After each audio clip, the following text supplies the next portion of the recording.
Good day, my name is Graham, broadcasting from my own old-fashioned Aussie shed. I want to talk about IQ and the behaviour of different people. It's a very important thing to understand that IQ really is no excuse for poor behaviour, unless it's below a certain point where people couldn't cogitate at all and can't reckon and reason, and they're sort of in the sort of mentally retarded bracket, and they've got an excuse. But most people would say the average IQ of Africa, or black Africans, is said to be 70. It's still no excuse whatsoever for littering, like trashing the place, and really bad behaviour, and the poor administration of their governments, because that IQ itself is misleading. How you measure it is misleading, and also the fact that there are reasons for different levels of IQ.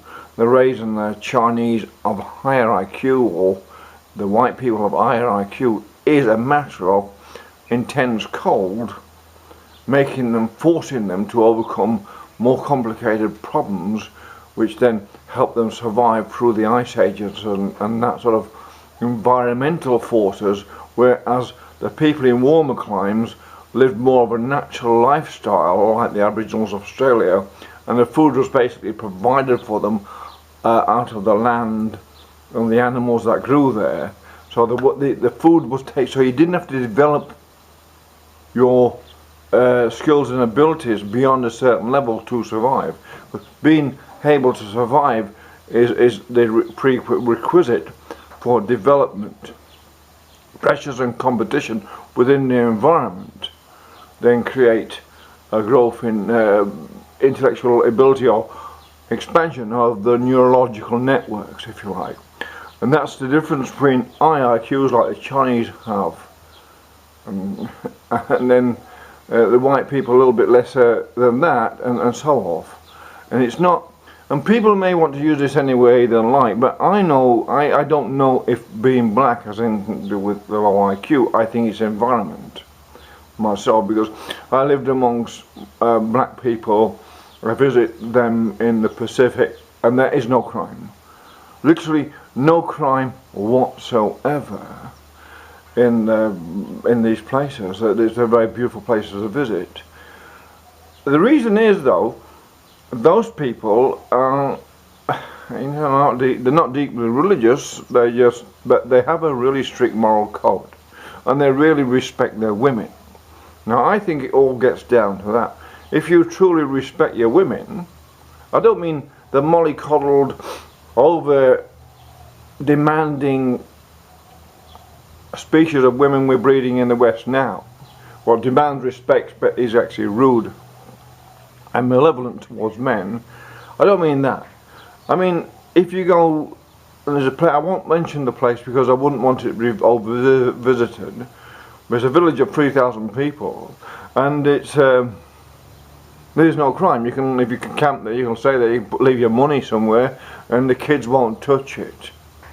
There's not many places in the world you can do that. That's the most civilized place on earth, as far as I'm concerned, and has no money. There's only a few dollars in the village, but mostly they live in tin huts, and huts they make themselves. So therefore, poverty itself, or not having money, does not mean poverty. Not having money does not mean poverty. Not having moral principles means poverty. This is, everyone wants to measure a poverty by $1 a day or whatever it is. That has nothing to do with poverty. That is the worst way to measure wealth or poverty, is how much money people have per day. Because those of us who came through the 50s, we know our parents. My father worked down the mines, and how much he got paid a week. He had very little over. I didn't see my father running rampage, and or all the other people in the village running rampage because they weren't rich or wealthy, or we didn't have any. I had 3 sets of clothes. That was it. I didn't go thinking I didn't envy anyone. because we're brought up with a moral principle. And do not be jealous of anyone. As soon as you start being envious of people, then it starts being breaking down, it starts corruption and incompetence in government like we've got in Australia. One wonders about the IQ of white people anyway, when the governments in the white nations are basically very, very stupid at the moment, and they don't seem to have a clue about what it's all about, what democracy is about. It's about having a moral principle, as outlined by Adam Smith. And then it doesn't matter the level of poverty people have is irrelevant to how much crime is in society, or how much mistreatment, children falling apart, and all the social ills that we've gained in the West that are also in an amplified form amongst black nations like in South Africa or some of the black residents or communities in America, is because basically moral principles are breaking down. So IQ has nothing to do with wealth or ability to be wealthy or feel wealthy and satisfied with your life. And we all in Australia, they're saying, oh, they've spent billions, endless billions trying to build up, or so they say. The government is actually dishonest when it says they spend billions on trying to lift the Aboriginals up. It's actually just lifting white people into more and more real estate, work in their bureaucracies. But that's another point. The thing is, in the Aboriginals in Australia, all they've got to do is make a decision from tomorrow, to have a more temperate nature. I drink less alcohol. I don't make a judgment of that. I like my whiskey myself. Do less drugs. Occasionally I have a joint. I don't care. Judge me how you like. Occasionally, if there's one there, I'll suck a bit of marijuana. It's a beautiful thing to do. But I don't overindulge. I very rarely do indulge in that, actually. But I'm saying it's not a judgment about all those sorts of things. It's having a temperate nature, and knowing what's good for you and what's bad for you as an individual, that then says, well, I have to have a bit of discipline about this, because if I beat my wife, she's not going to love me, and I'm not going to feel like a bastard. That's what people do. They're cruel to their women, and I don't get that. That's what's basically, and it all gets down to that. It's not about women's liberation or nasty, horrible feminists who all ain't men, because that's offensive. That really is offensive, because not all men are horrible. I know lots of very nice and decent men who treat their women really wonderfully. If all the world treated the women as nice and decently as the men I know do, then there would be no problems in the world. It doesn't mean they mollycoddle them or spoil them or overburden them with material gifts. Here, love, and buy their love, sort of thing, which is a big mistake in the world. Is men buy the women's love with material things and think they need all that silverback glory, bing, to attract women. Well, it may attract them, but what sort of women does it attract? And that's a really reasonable question. So it all gets down in Africa, which is a great concern that those people there, that country is breaking down. Basically, not because of the low IQ, as it's said to be, or the lower IQ, but the lack of moral principles within their leaders. And this is all throughout the world. It's not just in Africa. It's not a criticism of black leaders. It's a criticism of leaders in general. And it's not just them. It's just leaders in general. Unless they have moral principles, especially in the financial arrangements they have, then the rest of society is going to tell, what is this? What is that? What is that? And it breaks down that drip-down effect or trickle-down effect in the world today is poor moral principles within the leadership of the world is trickling down in many different ways. The real estate fanatics in Australia are causing a great deal of hardship in Australia, and they're causing also the climate fanatics are also coincidentally real estate fanatics. If you're working out, they are then causing hardship for people with electricity bills. So, why would you cause hardship on purpose if you're a moral principle? It doesn't mean being a fundamental Christian or anything like that. Little to do with it. It's just a basic moral principles. If you go to China, for instance, I spent some time there, quite a long time there, and the most civilized people I've been to is the middle class of China. been out with millions of them, or thousands and thousands of them on weekends out, and not one complaint, and everyone was happy. I thought that was something awesome to be involved with, and awesome to watch. And they not, they can't be so-called Christians. In fact, the West actually mocks them and said they're communists. Well, not actually communists at all. They're people, hard-working, capitalistically minded people, try to do the better for themselves by knowing that a moral standard supports their family and themselves better than anything else. Because no matter how poor you are, money, as we can all witness, has very little involvement in people's behaviour. If you can be poor. I've been homeless for 2 years. I didn't start robbing people. I tried to find myself a little bit of work or something to do. I just enjoyed the leisure. But I didn't start getting envious of anyone because, well, I slept in the bush in Australia. But I did not get envious of anyone. I enjoyed it. Totally enjoyed my time doing that. I had a laugh.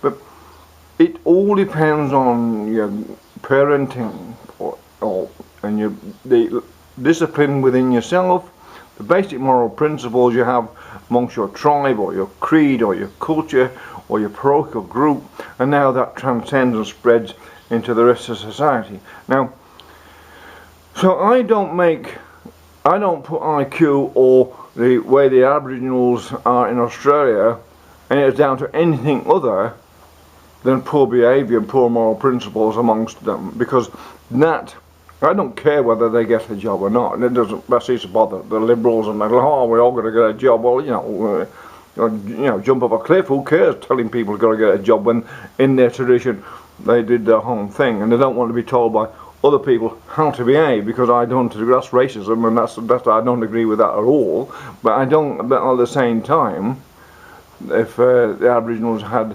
higher moral principles amongst themselves, well, they'd close the gap tomorrow, wouldn't they? They'd bang, tomorrow morning, we're all going to get the kids to school, we're all going to feed them properly, we're all going to make sure they're in bed at a reasonable time, and when they're half, swear a little less amongst themselves and start screaming a little less amongst themselves and bashing our women up less, and all, not trying to show we're he-men by doing heinous crimes, by showing us we're real men, by having real discipline and strength in ourselves.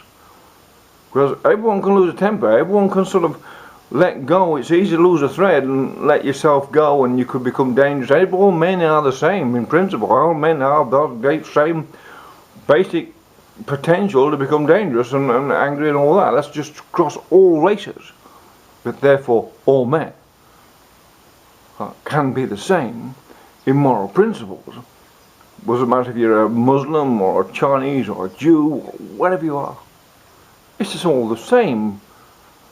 People with moral principles will always get on without envy, because those without envy amongst themselves will not be envious of others, would not desire what others have. And if you live in Africa where it's all breaking down, and ask yourself, why? Is it white man to blame for that? So send all the white man away and help you and deal with it yourselves. Let nature deal with it. You make decisions. Same with all the black cultures, with all cultures. You make the decisions about your own future. And in regards to American blacks, which I have a great deal of sympathy for, if you want to really have a go at the wise, don't do any crime. From tomorrow, we're not doing anything at all what gets us in jail. We're going to be perfect citizens for a couple of weeks or as long as possible, and we're going to go to jail and not stuff up their private prisons they've got. That's the way to deal with it. To deal with it with reactionary violence is what they want. Like, that's what the EU is doing to people, putting pressure on ordinary people to get them to react violently, and that's what they're doing. That's what the whole of that's all about. The elite, the hierarchy, whatever it is, want people to react angrily and violently, because then they can say, look at them, acting like trash. We're better than them. No, they're not. They're far, far worse, because they do not set the examples to the rest of society. That rest of society can then live by and live in a peaceful, civilized world like we ought to have. There's no problem with that. The problem is in lack of moral principles, and that is a great leveler. That's a great. You want a great equalizer? Talk about equalisation. The only one thing that equalises everyone on earth is a moral principle that people live by. Don't steal. Don't beget your neighbour's wife. Don't murder.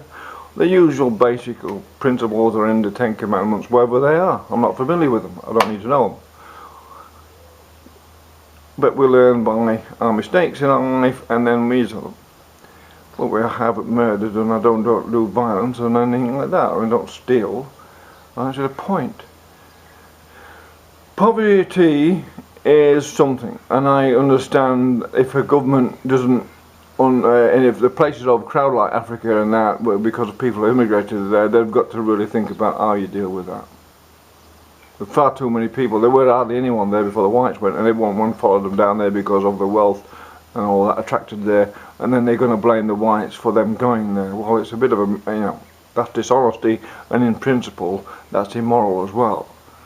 Everyone uses a political idea to then create a following against your supposed enemy to hide your own mistakes. And that's what the left are doing in Australia, the right are doing in Australia, same as in America and everywhere else. Leaders want to hide the mistakes they make by creating enmity towards others. Look over there. It's always someone else's fault. No, it's always down to you, the individual, when it all gets down to it. And that's a survival technique. That's a survival technique. You want to survive into the future? You want your family to survive into the future? Have high and strong moral principles, and then pass them on to your children, and then they will survive into the future. It's that simple.